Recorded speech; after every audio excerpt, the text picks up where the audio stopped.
Hi friends, ഓണമൊന്നും ആയിട്ടില്ല. എന്നാലും beetroot കിച്ചടിയും പച്ചടിയും ഒക്കെ ഉണ്ടാക്കാൻ നമ്മൾ പ്രത്യേക സമയമൊന്നും നോക്കാറില്ലല്ലോ. ഈ ബീട്രൂട്ട് കിച്ചടി നിങ്ങളൊന്ന് ഉണ്ടാക്കി നോക്കണം. അത് പ്രത്യേക ഒരു മണമാണ് ഈ കിച്ചടിക്ക്. അതിന് വേണ്ടിയിട്ട് ഞാനൊരു വലിയ ബീട്രൂട്ടിൻ്റെ 1/4 ഭാഗം എടുത്തിട്ടുണ്ട്. ഒരു 6 ചുവന്നുള്ളി അരിഞ്ഞതും 2 പച്ചമുളക് വട്ടത്തിൽ അരിഞ്ഞതും എടുത്ത് ഒരു ചട്ടിയിലിടുക.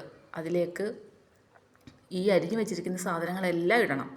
അതെല്ലാം ഇട്ടിട്ട് ആവശ്യത്തിന് വെള്ളവും ഒഴിച്ച് നമുക്കൊന്ന് അടുപ്പിൽ വെച്ച് വേവിച്ചെടുക്കണം. കറിച്ചട്ടിയോ നോൺ സ്റ്റിക്ക് പാനോ ഏതായാലും മതി. ഞാൻ ആ പാത്രം തന്നെ കഴുകിയ ആ വെള്ളമാണ് അതിലേക്ക് ഒഴിച്ചിരിക്കുന്നത്. ഒഴിച്ചിട്ട് അത് നമുക്ക് ഒഴിച്ച് അതിലേക്ക് നന്നായിട്ട് മിക്സ് ചെയ്യണം. അത് നന്നായി മിക്സ് ചെയ്ത് നമുക്കിനി അത് അടുപ്പിലാക്കാം. അടുപ്പിൽ വെക്കുമ്പോൾ ഒരു 1/4 സ്പൂൺ മഞ്ഞൾപ്പൊടിയും ഒരു 1/2 സ്പൂൺ ഉപ്പും കൂടെ ചേർത്ത് ഇളക്കി. എല്ലാവർക്കും അറിയാമായിരിക്കും കിച്ചടി വെക്കാൻ. എന്നാലും ഞാൻ വെക്കുന്ന കിച്ചടി നിങ്ങളാരും ചേർക്കാത്തൊരു ഐറ്റം അതിനകത്ത് ചേർക്കാറുണ്ട്. ചിലർ ചേർക്കും, പക്ഷേ ഒരു പ്രത്യേക ഫ്ലേവറാണ്. ഇത് കറിയെല്ലാം റെഡിയായി കഴിയുമ്പോൾ തന്നെ വീട്ടിലൊരു പ്രത്യേക മണമാണ് ഈ കിച്ചടി.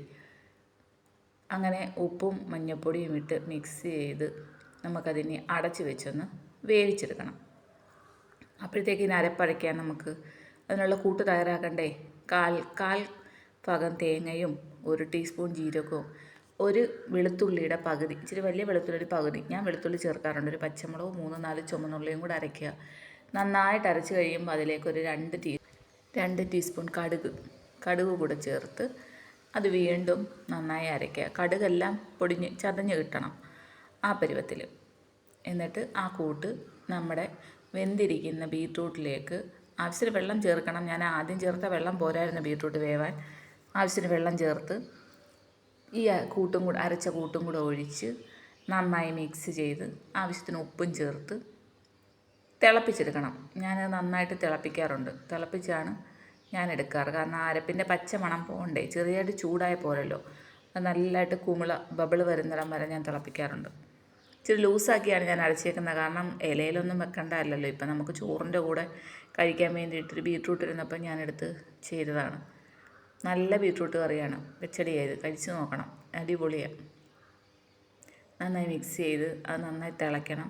അത് നല്ലതായിട്ട് തിളച്ച് വരുന്നിടം വരെ ഇങ്ങനെ ഇളക്കി കൊടുക്കണം. വെളുത്തുള്ളി എല്ലാവരും ഇതിൽ ചേർക്കുമോ എന്ന് എനിക്കറിയില്ല, പക്ഷേ ഞാനതിൽ ചേർക്കാറുണ്ട്. ആവശ്യത്തിന് ഉപ്പും കൂടിയിട്ട് മൊത്തം തണുക്കരുത്, ഫുൾ തണുപ്പാകുന്ന മുമ്പ് തന്നെ നമ്മൾ തൈര്, മിൽക്കി മിസ്റ്റിൻ്റെ പുളിയില്ലാത്ത തൈരാണ് ഞാൻ ആഡ് ചെയ്തത്. തൈര് ആഡ് ചെയ്ത് അങ്ങനെ ഉപയോഗിച്ച് കഴിഞ്ഞാൽ ചുമയോ തൊണ്ടവേദനയോ പനിയോ അങ്ങനെയൊന്നും വരത്തില്ല. ചെറിയ ചൂടോടെ തന്നെ അതിൽ തൈര് മിക്സ് ചെയ്ത് കഴിഞ്ഞാൽ അത് നന്നായിട്ട് ഇളക്കി ചേർത്ത് ഉപ്പൊക്കെ ചെക്ക് ചെയ്യണം. ഉപ്പൊക്കെ ചെക്ക് ചെയ്ത് കടുക് താളിച്ചൊഴിക്കുക. ഈ കിച്ചടി എല്ലാവരും ഒന്ന് ട്രൈ ചെയ്ത് നോക്കണം. സൂപ്പർ ടേസ്റ്റിയാണ്. Okay, by.